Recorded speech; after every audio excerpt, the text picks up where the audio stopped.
of Woods. And he was the captain when I was a sophomore, and Buddy Woods was one of those guys that played way above his head. He wasn't a big guy, but he was one of the hardest hitters on the team, and just nobody could let down when Buddy Woods was around. And I remember him at Thanksgiving, just the threats that he used to utter. And I'm not just talking about the year when he was a senior, but he came back every year after that when I was playing and threatened the team with mayhem if we didn't beat Linfield. And we actually beat Linfield 3 years in a row. And I think also of our basketball teams, and one of the guys that came to mind was Lance Barstow.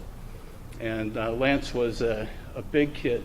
And when we were freshmen, Lance was on the third string that we affectionately called the bomb squad, because every time they went in, the bodies would just be flying everywhere. And Lance worked so hard on his game that by the time he was a senior, he was a leading scorer. He was never a flashy guy, but he just day in and day out went out and did his job. I remember as well in baseball, obviously the Pete Quinlan stories, but Peter Hill behind the plate. He was not a big guy, but you didn't get to the plate. If a throw was coming and Peter was on the receiving end of that throw, you were not going to get to the plate, even if he couldn't get the ball. He was a tenacious defender and someone who wouldn't let the ball get by, and excellent athlete in other ways. But just those things, the consistency, are the things I remember. Steve Carr's here tonight. I remember his soft glove. He played shortstop the year we won the championship. And again, not a flashy player, but very little got by him. And just thinking back, it's all these different people that in our memories, far from the details of the games or the details and statistics from the season, the thing that really comes to mind are the people that we played with. And the coaches, obviously, as Mr. Esty said here earlier, the coaches that we had the opportunity to play for meant the world. The late Walt Miller was our football coach at that time, and Fred Keyes. Also, I remember him as the line coach, and his great joy in telling us about his college days with Jim Cat Cavett. I'd never heard of Jim Cat Cavett, but he was somebody that had played professionally, I guess, and Fred told us about his toughness and how he approached the game. And Benny Olivo, anybody that played for Benny Olivo knows that he had a unique style.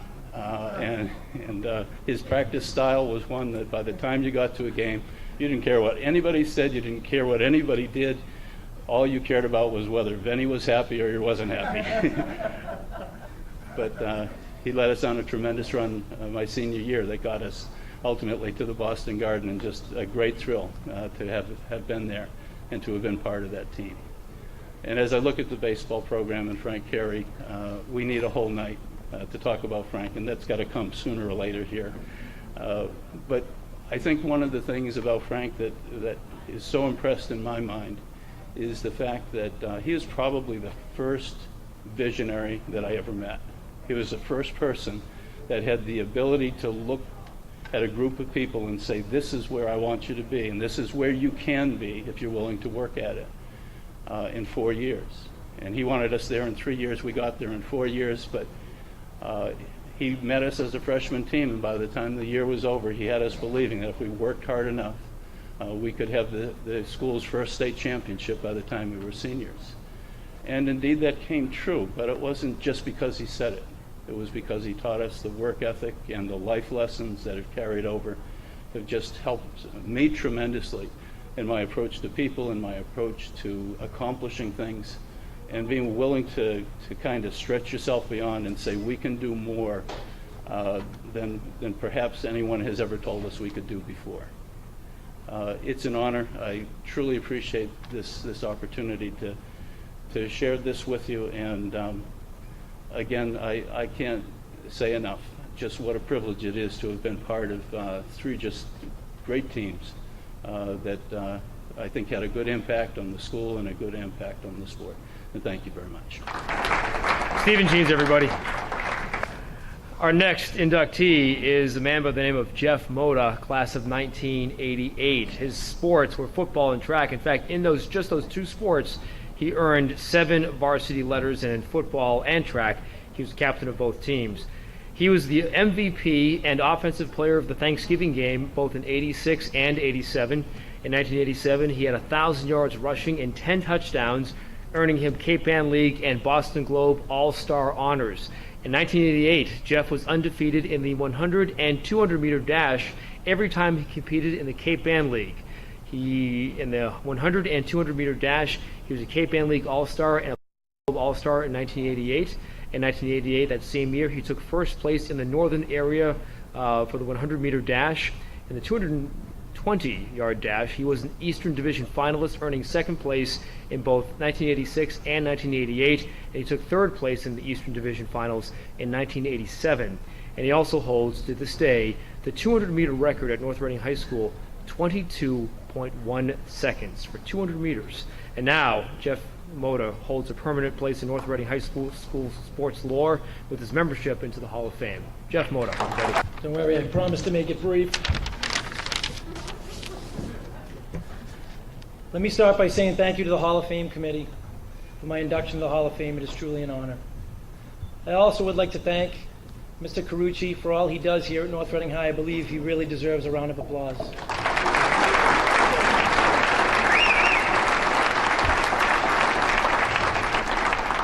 I cannot give thanks enough to my family and friends who have always supported me during my crazy teenage years. And yes, they were a little crazy.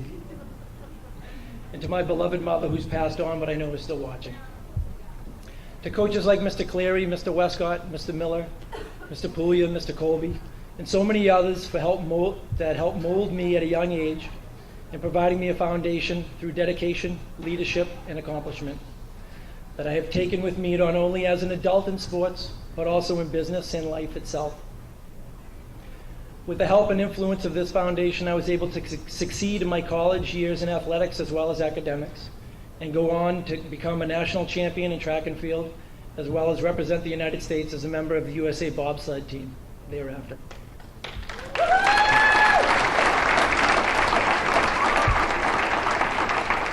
Now, as an adult, it is with my wife, Patty, and my daughters, Victoria and Sydney, that help me pass on these traditions and strive to be a better person, husband, and father each day.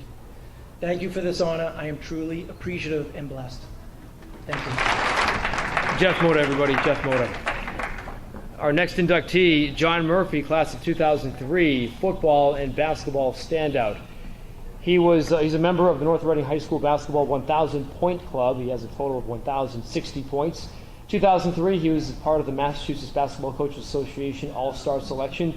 2002 and 2003, he was a Cape Ann League All-League Basketball player and selection. He was the most valuable player of the high school's 2002 and 2003 teams in both basketball and football. He was an Eagle Tribune All-Star member of the basketball team in 2002 and 2003. He was an Eagle Tribune Honorable Mention All-Decade member of the basketball team. 2002 Cape Ann League and Eagle Tribune All-Star in football, and his football career, 118 tackles, 7 interceptions, and over 1,700 total yards in just 2002 alone. And that is one of the reasons why John Murphy is the newest member of the High School Hall of Fame. John Murphy. How's everybody doing tonight? Good? Great. Well, I just want to, first of all, thank the committee for putting on this great event. I'm very privileged and humbled to be a part of this class. Also want to congratulate the other conductees. To be part of this class is a very, very high privilege for me, so thank you very much. This award means a lot to me and my family, who's here. They're in the back. Thank you for everything you've done. Very, very grateful. Also want to thank my teammates. I couldn't have done it without you guys. Tom Tone's here. I actually played football and basketball with him, so appreciate it. Good to see you. Also, want to thank all my coaches. So I know Barry Kipnis and Coach Casey are here. Yep.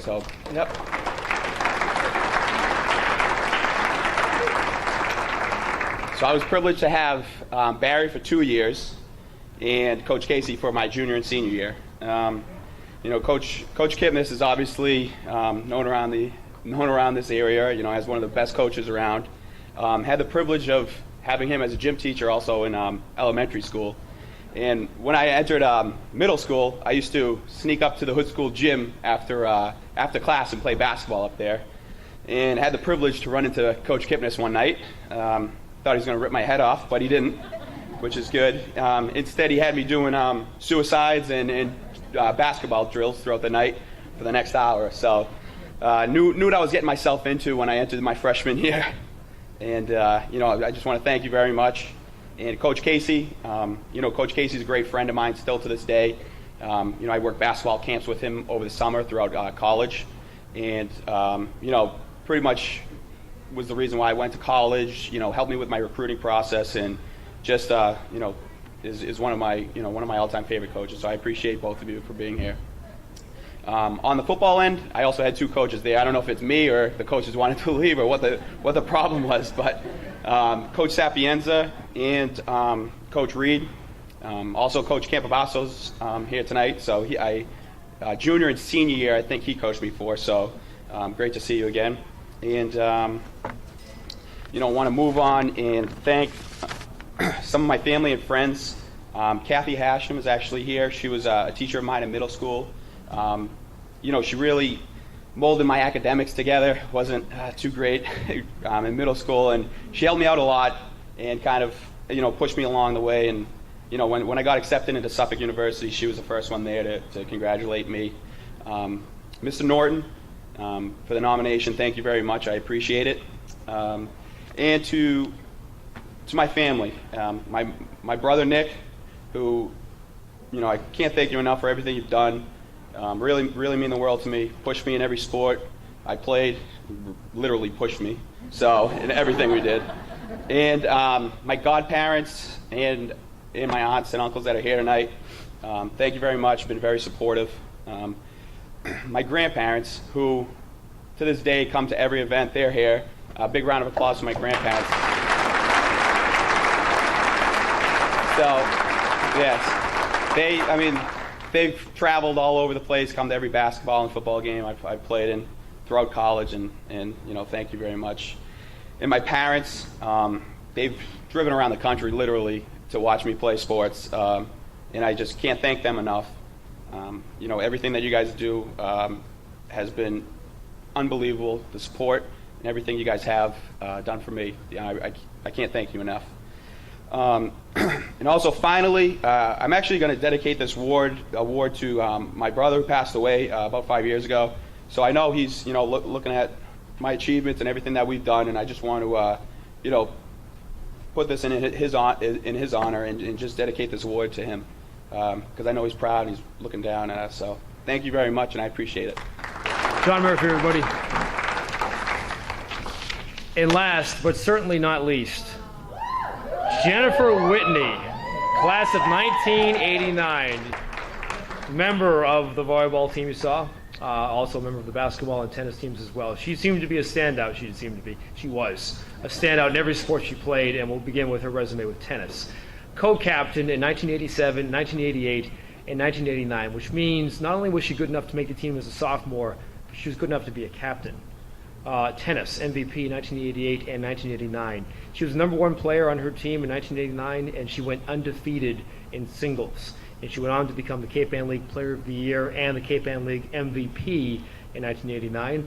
On the volleyball court, she was on the team that won, as you saw, the Division II North Championship in 1987. She was also the volleyball team MVP and co-captain in 1988. Also that year, she was All-League and an All-Star in 1988.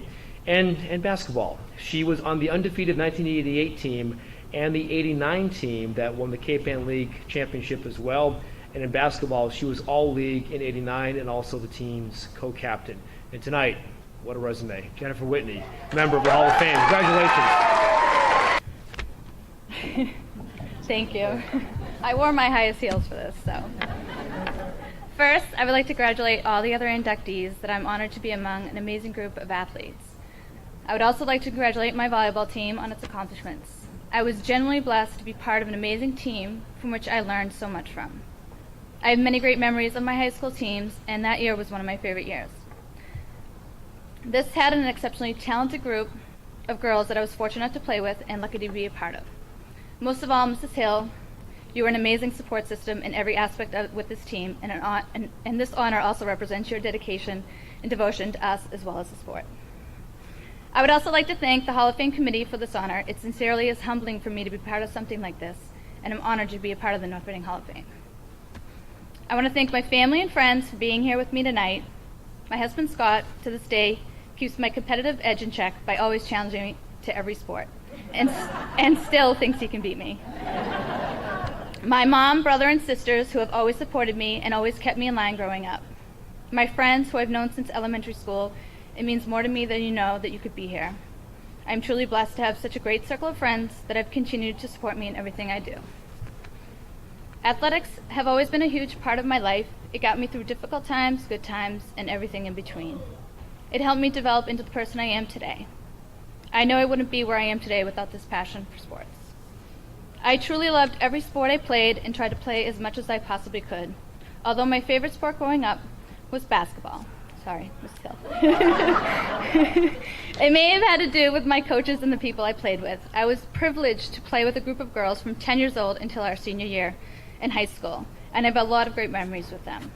I valued all my coaches, especially Mr. Caproni and Coach Lombard. They truly dedicated themselves to the sport, but mostly to our team. I had many amazing coaches throughout my high school career: Vicki Hill, Dave Griggs, and Bev Hansen, just to name a few others. They all played a significant part in my life, and I would truly cherish every memory. Last but not least, I want to thank my dad, who passed away 3 years ago. I know out of anyone he would be most proud.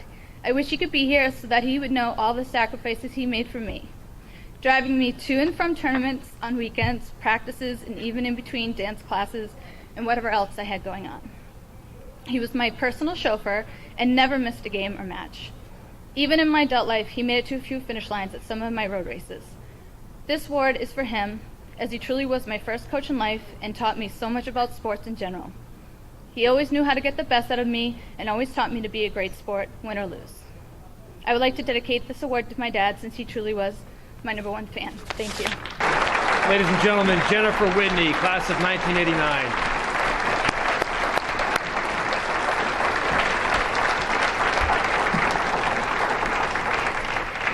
It has been a night where we remember the people who made our community proud. We said at the very beginning, from a small school come great achievements, and tonight we certainly saw examples of that, while also at the same time hearing and touching stories and tributes of what made these athletes and what made these moments so special. And as we go into the future, no doubt we'll see and hear so many more. So until the next time, thank you for coming. Congratulations to all of you honorees, members of the Hall of Fame. Before we conclude this evening, I'd just like to tell you one quick story about Scylla Mayo. We all love Scylla. And we're playing in the Clancy tournament up in Lynn, and Scylla, as you know, is the #1 fan of all the teams. She dropped us off. We call it a drop and a pick. They dropped us off, and we'd get a ride home from the parents. Well, in her haste to get back to North Reading, she was speeding a little bit. We were playing in the Clancy tournament in Lynn, and she went over a curbstone and happened to get caught by the police. Somehow the phone call got back to me in the dugout that Scylla got pulled over. She's getting a ticket. Fortunately, the director of the tournament is Chip Clancy, who's a personal friend of mine and the mayor of Lynn. And before she got the bus back home, the ticket was, as we say in Lynn, squashed. But she was panicking. Anyways, ladies and gentlemen, thank you very much. I just want to remind you, all the Hall of Fame inductees, that in 2 years from now, you will be also cordially invited to attend. We're hoping that all of you come back to this festive occasion. And again, to all our inductees, congratulations. Have a good night. Thank you.